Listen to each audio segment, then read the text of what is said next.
dedicated to Eastern and Southern Kentucky. This is WYMT Mountain News Weekend Edition. And good Saturday evening. I'm Jim Freeman. Nonprofit organizations across Perry County took part in a recovery fair hosted by the Rebound Center today, where people could come out and support a good cause and have a good time. WYMT's Chandler Wilcox details the impact support has for those recovering. Saturday's recovery fair offered people in Perry County a chance to get out and have fun, while supporting continued efforts to help those in need in their fight against addiction.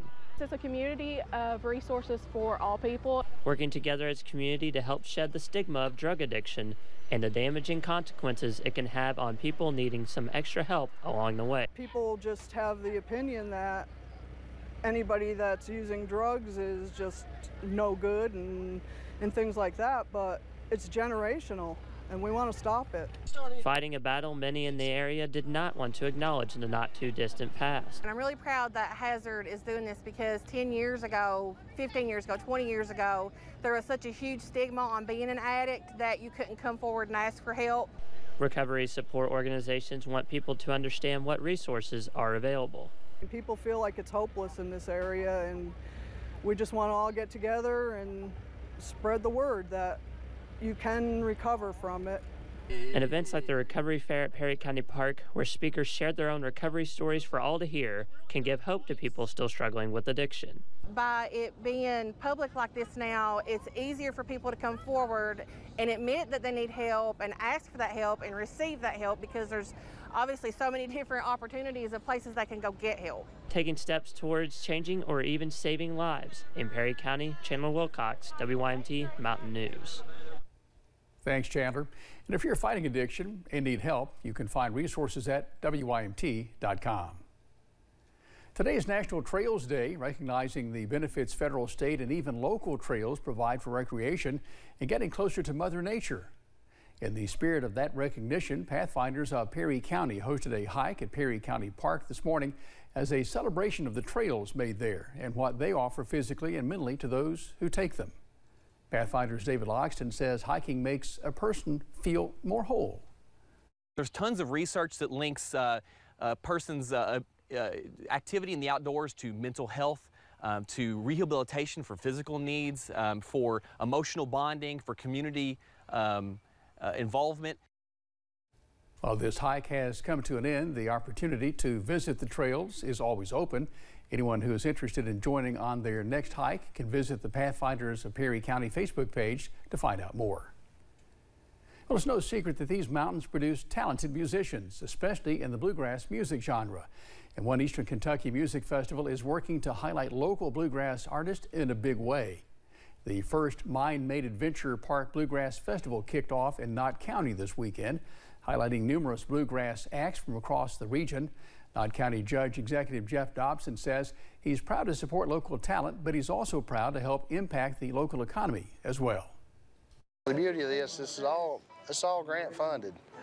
This is a zero expense to the taxpayers of our county, and at the end of the day, when this is all fully established, you know, we're not going to have any debt for this, and this is going to give back to the county for years to come, and you know, hey, we're going to leave a mark here. Dobson adds that hundreds of spectators have attended the event over the past 3 days. He says he's excited to see how this festival will grow in the future.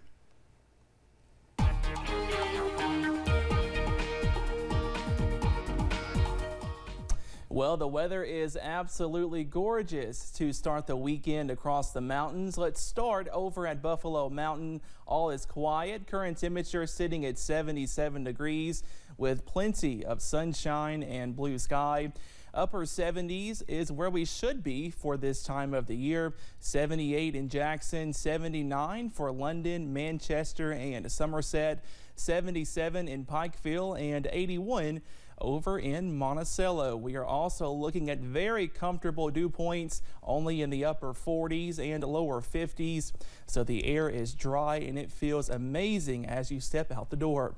All is quiet on Pinpoint Doppler, and this quiet weather will continue into tonight. If you have any outdoor plans, we stay dry under a clear sky. Temperatures falling into the middle and lower 50s. I have your complete forecast coming up in just a little bit. Jim. All right, Cameron, thanks a lot. The U.S. labor market continues to grow, with the Bureau of Labor Statistics reporting the country added more than 390,000 jobs in the month of May. But the restaurant industry in Kentucky is still struggling to return to where it was before the pandemic, and things were already not doing well then. Stacy Roof with the Kentucky Restaurant Association says a big part of the issue is staff or lack thereof. I think most restaurants would tell you that the demand and their product, that's not the issue. The issue is that they could really be making up some ground that they lost the last couple of years if the staffing levels, were increased. Roof adds, while some restaurants are increasing their wages, it will not be enough on its own, since many left during the pandemic for non-financial reasons. Two of the most common ones being close to retirement and following passions to a new industry. Madison County is set for an internet upgrade.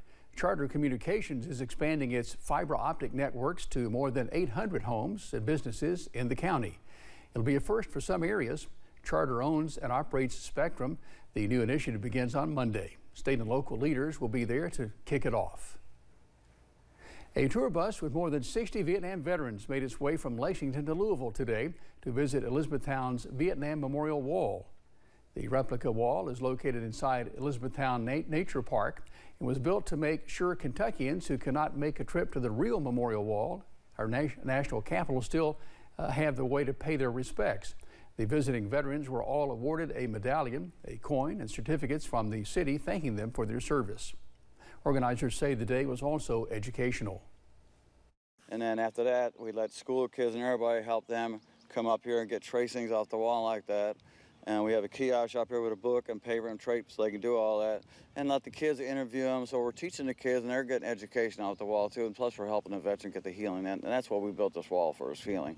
Not for tourist attraction. We want to help veterans to get the healing and teach the kids. The wall is an 80% scale of the Vietnam Veterans Memorial Wall in Washington, D.C.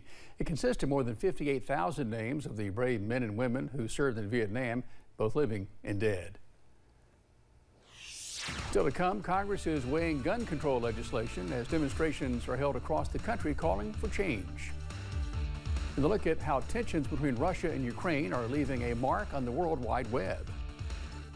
And the weather stays quiet into this evening, but some changes are on the way. I have those details coming up.